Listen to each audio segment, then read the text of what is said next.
Bwana Yesu asifiwe.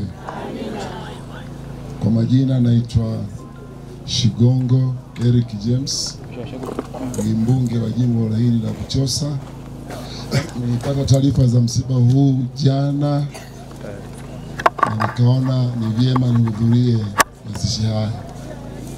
Sauti yangu sio nzuri sana kwa sababu jana tulikuwa na mikutano mingi sana kwenye kata mbalimbali, mtanisamehe. Nimesikitishwa sana na msiba huu kwa sababu kubwa mbili. La kwanza, marehemu alikuwa ni kiongozi mwenzangu katika serikali. Yeye alikuwa ni kitongoji wetu kwa vipindi viwili mfululizo, akiwa ni mwanamama. Kwa hiyo sisi kama serikali, lakini sisi kama jimbo la Buchosa, tumepoteza mtu mmoja muhimu sana.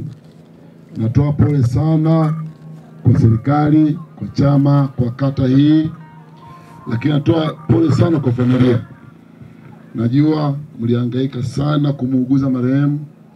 Naambiwa mlikuwa mmelazwa Bugando, mkiwa mnarejea nyumbani Mungu akamchukua mkiwa njiani.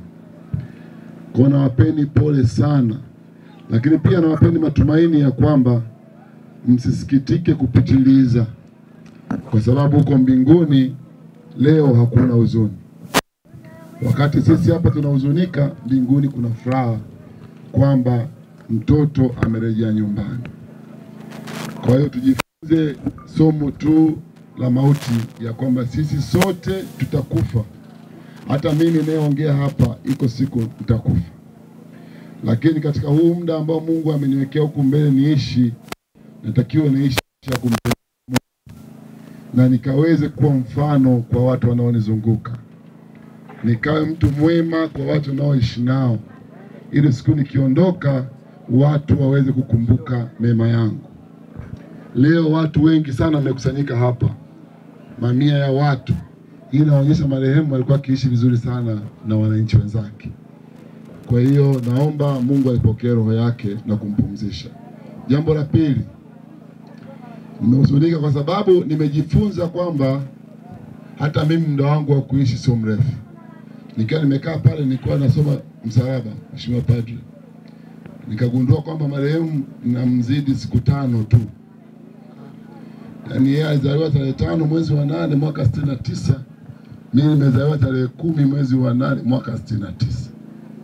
Kwa hiyo wananchi wenzangu wa Buchosa, msalaba huo umenikumbusha kwamba muda uliobaki huko mbele sio mrefu. Mungu ilimpendeza kwamba amchukue yeye akaniacha mimi. Katika huu muda uliobaki wa maisha yangu, sijui nitaishi miaka mingapi mbele, natakiwa nifanye kila kinachowezekana nimwakilishe Mungu vizuri hapa duniani, ili siku nikiondoka niache alama zangu. Na niwakumbushe nyinyi pia Wanabuchosa wenzangu, tuishi maisha ya kumpendeza sana Mungu wetu. Baada ya kusema baba paroko, nakushukuru sana kunipa nafasi. Mungu wa mbinguni akubariki kwa kazi njema unayoifanya. Asanteni sana na poleni sana. Ni kwa wetu wa jimbo hili la Buchosa, na kukutana nasi kwenye msiba huu ni jambo la pekee sana. Ni wachache wanaoweza kufika, lakini kwa sababu umekuta katika mazingira haya, kwa nafasi iliyokufanya ufike hapa, Bwana akubariki sana na anakuongezee miaka mingine kwa ajili ya kazi yako.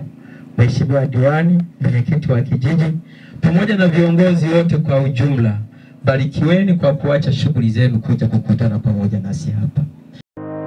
Ili kuwa mwanafamilia bora wa Global TV, usisahau kusubscribe, like, kushare na kucomment. Baada ya kusubscribe, bonyeza alama ya kengele ili kupata taarifa kwa kila video inayopanda Global TV Online.